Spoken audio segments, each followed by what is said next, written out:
আল্লাহু আকবার,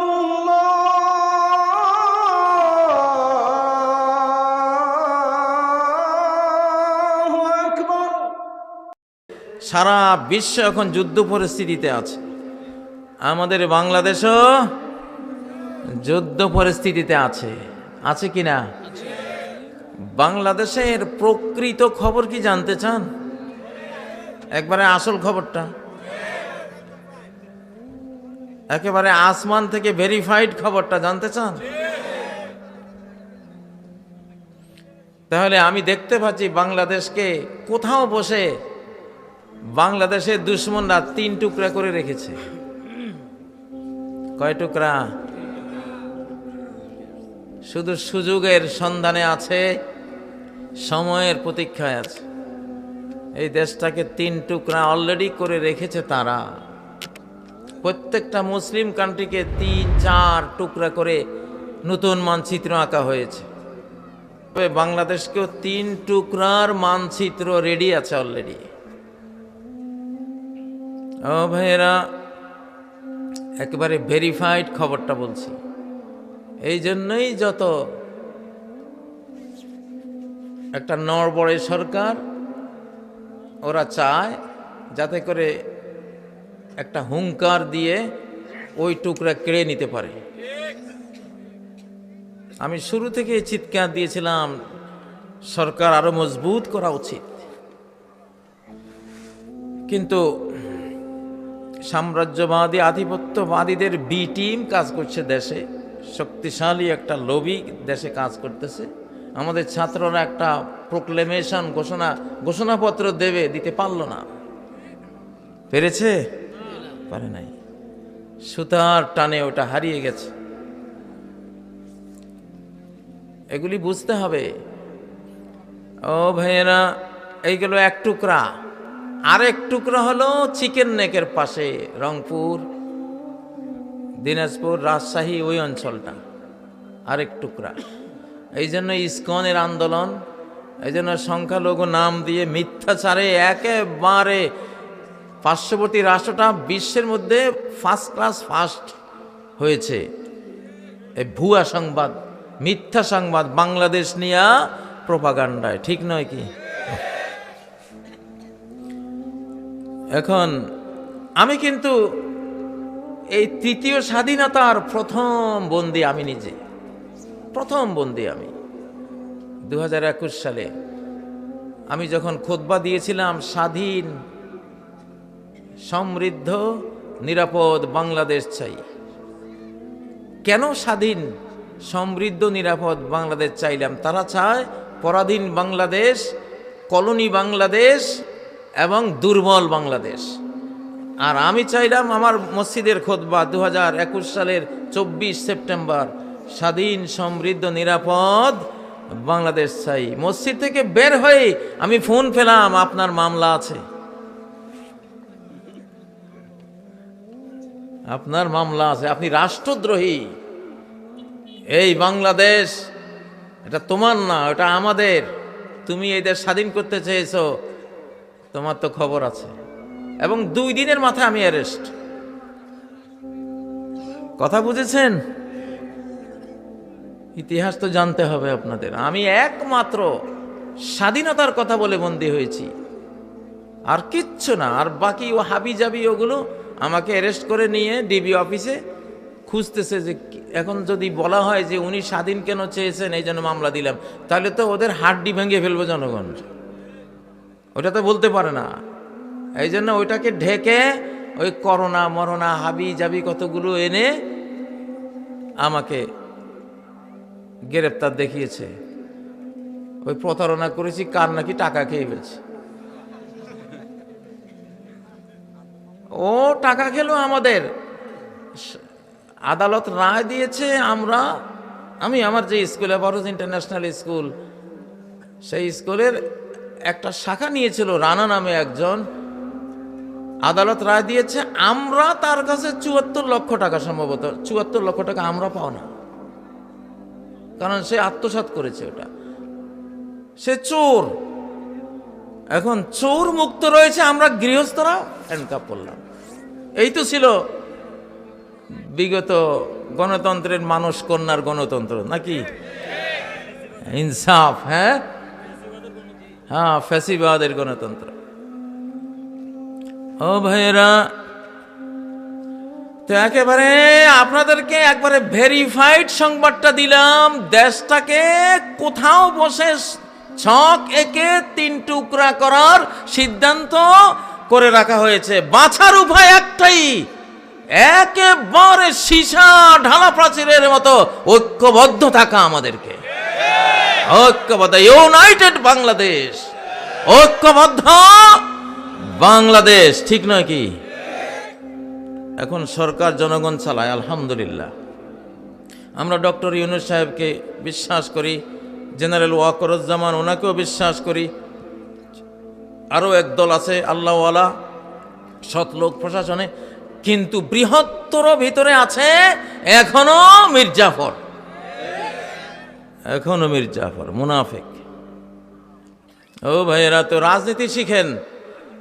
ওই যে তালুতের ইতিহাসটা সূরা বাকারা থেকে আনছি। তালুত বলল কি, ইন্নাল্লাহা মুবতালিকুম বিনাহার। হে আমার সঙ্গীরা, 1,00,000 সৈনিক তার সাথে। তিনি বললেন, আল্লাহ তোমাদের একটা পরীক্ষা নেবেন। কি নেবেন? পরীক্ষা নেবেন। সামনে একটা নদী পড়বে, এই নদী ক্রস করে যেতে হবে। নদীতে পরিষ্কার স্বচ্ছ পানি। যেই দেশে পানি নেই সেই দেশে পানিটাই হলো সর্বোচ্চ সম্পদ, তারা এটা জানে। ফামান শারিবা মিনহু ফালাইসা মিন্নি। ওই স্বচ্ছ পরিচ্ছন্ন সারাবান তাহুরা, ওই পানি থেকে যে পান করবে, মানে পেট ভরে মন ভরে তৃষ্ণা পূরণ করে পান করবে, ফালাইসা মিন্নি, সে আমার দলভুক্ত নয়। এটা পরীক্ষার নদী, এইটার পানি পেট ভরে পান করতে পারবে না। ওয়ামান লাম ইয়াতআমহু ফাইন্নাহু মিন্নি। আর যে পেট ভরে ওই নদীর পানি পান করবে না, সে আমার সেনা দলের অন্তর্ভুক্ত থাকবে। ইল্লা মান ইউতারাফা গুরফা। তবে যে শুধু 1 আজলা পানি, কয় আজলা? কয় কোষ? 1 কোষ। 1 কোষ খাইতে পারবা, পান করতে পারবা, এইটা দোষণীয় না। কিন্তু একবারে 2 কোষ ভরে একবার খেয়ে পান করেছো, আবার করেছো, আবার একবারে পেট একেবারে ভরিয়ে নিয়েছো, তাহলে সে আর আমার সেনা বাহিনীতে থাকতে পারবে না। এই উপমাটা কি অর্থ বহন করে? কেন আল কোরআন এই উপমাটা, এক্সাম্পলটা এখানে পেশ করলো? ওলামায়ে তাফসীর ওনারা বলেন এইটা হলো দুনিয়ার উপমা। সরকারের সামনে সরকারি কর্তা ব্যক্তি হয়ে গেলে রাষ্ট্রের সমস্ত সম্পদ নদীর মতো তার সামনে সহজ হয়ে আসে, ঠিক না? রাষ্ট্রের কোষাগার একটা ঝর্ণা নদীর মতো তার সামনে, যেমন একটা পদ্মা মেঘনার পানির মতো সহজ, চাইলেই নিতে পারে, চাইলেই নিতে পারে। এটা আল্লাহ তাআলা তালুতের এই উপমায় দুনিয়াকে বুঝিয়েছেন। এখন রাজনীতি হলো, যিনি প্রেসিডেন্ট হবেন 1 কোষ নিতে পারবেন রাষ্ট্রীয় সম্পদ। কয় কোষ? 1 কোষ। মানে আবু বকর যেমন 1 কোষ নিয়েছেন, মানে যেইটুকু ওনার বাঁচতে প্রয়োজন, এর বেশি না। একজন মন্ত্রী কতটুকু বাংলাদেশের ট্রেজারি থেকে সম্পদ নিতে পারবেন? কয় কোষ? 1 কোষ। অল্প একটু, একটু থাকার ঘর, একটা গাড়ি, আর কি সাধারণ খাবার, পোশাক আশাক, এই। আল্লাহু আকবার। রাজনীতি এটা কি? এরাই রাজা, এরাই কি রাজা। এরা ভক্ষক না, এরা কি রক্ষক। ইল্লা মান ইগতারাফা গুরফাতান বিয়াদি। আমাদের ইসলামের ইতিহাসে এরকম এক কোষ, এক আজলা সরকারি সম্পদ নেয়া রাজা, বাদশাদের, খলিফাদের এক্সাম্পল আছে না নাই? হযরত আবু বকর সিদ্দিক কয় কোষ নিয়েছেন? আমরা তো উপমা দেই, ওনার স্ত্রী 1 মাস একটু একটু জমিয়ে মিষ্টি খাওয়ার জন্য আবু বকর হাতে তুলে দিলেন। আবু বকর বলল, বুঝা গেল এইটুকু না হইলো আমার চলে। হায় রে হায়, এটাকে বলে রাজা, আর এই নীতিকে বলে রাজনীতি। এই নীতিকে বলে কি? রাজনীতি। সে খাওয়াবে, সে নিজে খাবে না। পেট, জনগণের পেট ভরাবে, নিজের পেট ভরবে না। যদি কোনো এমপি, উপদেষ্টা, কোনো সচিবের পেট বড় দেখি, তাইলে খবর আছে, কইলাম এবার তোমার পেট বড় হয়েছে কেমনে, কি ঢুকাইছো এটাতে? তুমি তো না খাওয়ার কাজে আত্মনিয়োগ করেছো, তোমারে আল্লাহ জান্নাতে খাওয়াবে। তুমি একটা রাষ্ট্রের দায়িত্ব নিয়েছো, রাখাল হয়েছো। 18-20 কোটি থেকে 30 কোটি মানুষের রাখাল, কত বড় আজর সওয়াব তোমার জন্য অনন্ত লোকে, ঠিক নয় কি? হযরত আলী বলতেন, যারই ফ্যাট বড় দেখি আমি মনে করি সে আরেকজনের খাবার খাইছে, শুধু নিজেরটা খাইলে তার ফ্যাটটা। অবশ্য এই যুগের ফ্যাট বড় হওয়ার পিছনে আরেকটা কারণ আছে। হাবিজাবি তো আমরা খাই, কিন্তু সয়াবিন তেলের কারণে ফ্যাটটা, ওটা ফ্যাটে গিয়ে আর বের হয় না। বাঙালির ফ্যাট, সয়াবিন তেলের এত পছন্দ, কইছে আমি আর যাইতাম না এখান থেকে। এইসব ফ্যাটওয়ালাদেরকে নিয়ে যাওয়া উচিত ডাক্তার জাহাঙ্গীর কবির ভাইয়ের কাছে, ঠিক না বে ঠিক? ইল্লা মান ইগতারাফা গুরফাতান বিয়াদিহি। তো এই যে এক আজলা নেবেন সরকারি ট্রেজারি থেকে, নাকি ও ঘাটের যারা বাজারি জেনে নিছে, ঘাটি জানে যে ওদের থেকে নেবেন? বাজার থেকে চাঁদাবাজি করবেন? হারাম না? জাহান্নাম, ডাইরেক্ট জাহান্নাম। আপনি জনগণের সম্পদ নিতে পারেন না। জনগণের ট্রেজারি থেকে আপনি এক আজলার বেশি নিতে পারেন না। যেইটুকু প্রয়োজন শুধু সেইটুকু আপনি নিতে পারেন, এর বেশি। মান আসবাহা আমিনান ফি সিরবিহি ইনদাহু কুত ইয়াউমিহি মুআফান ফি বাদানিহি। 3টা প্রয়োজন। একটা নিরাপদ কুঁড়ে ঘর, 2 নম্বর একটা সুস্থ শরীর, 3 নম্বর একদিনের খাবার যদি ঘরে থাকে, ফাকা আন্নামা হিজাত লাহু দুনিয়া বিহাযা ফিরহা, যেন গোটা পৃথিবী তাকে জ্বর শিকড় সহ তার হাতে তুলে দেওয়া হলো। এত বড় সুখী সে। আল্লাহু আকবার। কোরআন পারে এইরকম শাসক উপহার দিতে, কিন্তু বাস্তবে আমি কালকে লক্ষ্মীপুর গেলাম, আমার গাঁয়ের বাড়িতে, গ্রামের বাড়িতে গেলাম, খবর নিলাম, কয় যে ইয়াবা বাবা গোটা গ্রাম, ঘরকে ঘর শেষ, ভিতরে ভিতরে শেষ। আয় নাই, ব্যবসা নাই, বিদেশ নাই, কিছু নাই, তার তরতর করে বিল্ডিং উপরের দিকে উঠতেছে। তলে তলে খোঁজ নিয়ে দেখা যায় যে ইয়াবা ব্যবসায়ী। আহারে, আমাদের দেশটা ধ্বংস করে দিয়েছে, আমাদের তরুণগুলিরে খেয়ে ফেলছে। লানাল্লাহুল খামরা ওয়া শারিবাহা ওয়া সাকিয়াহা।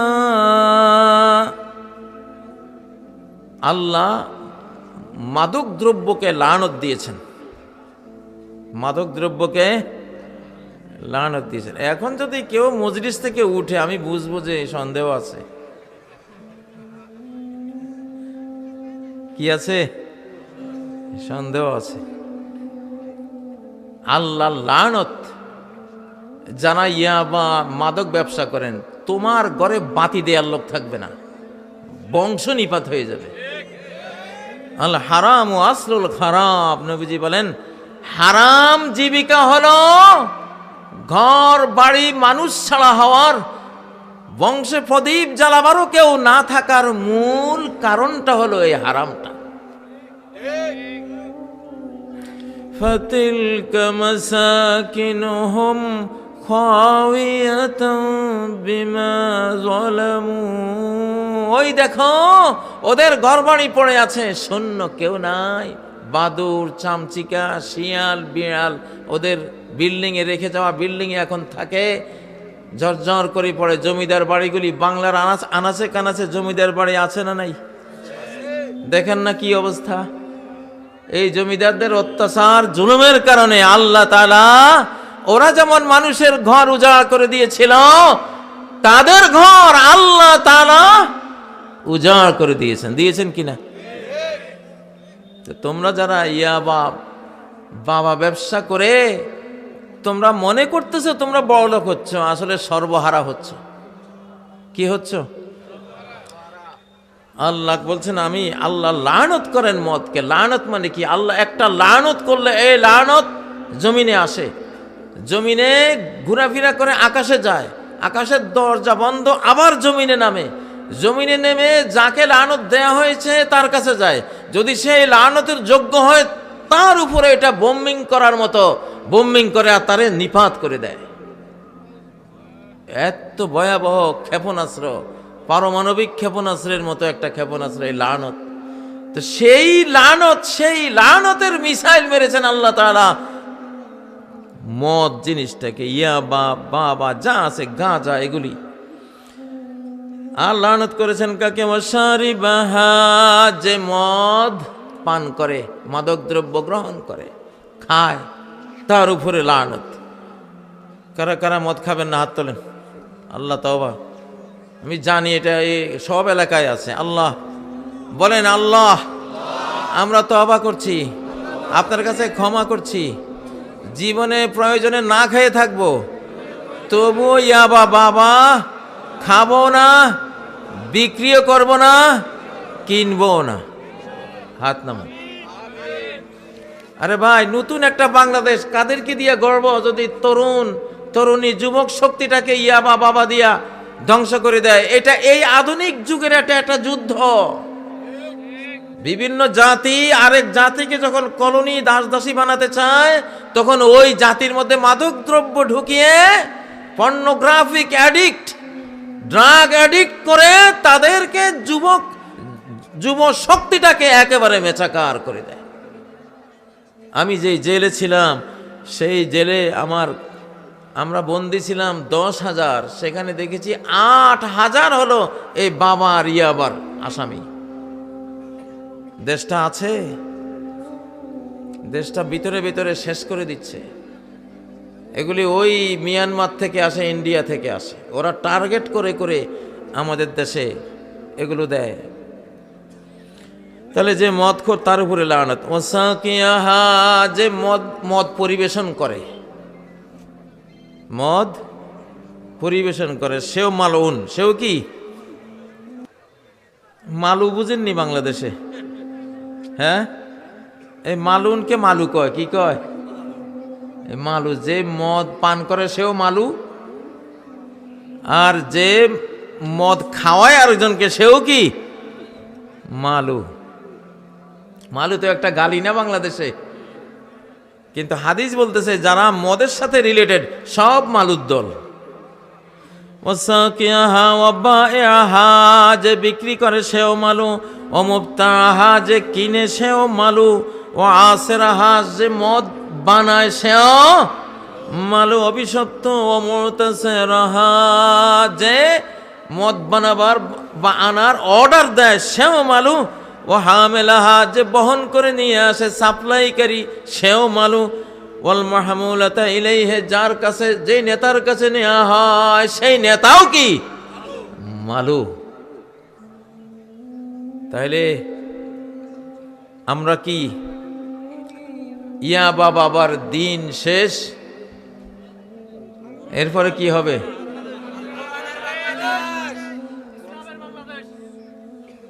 হ্যাঁ, বাবার দিন শেষ, মধু দুধের বাংলাদেশ।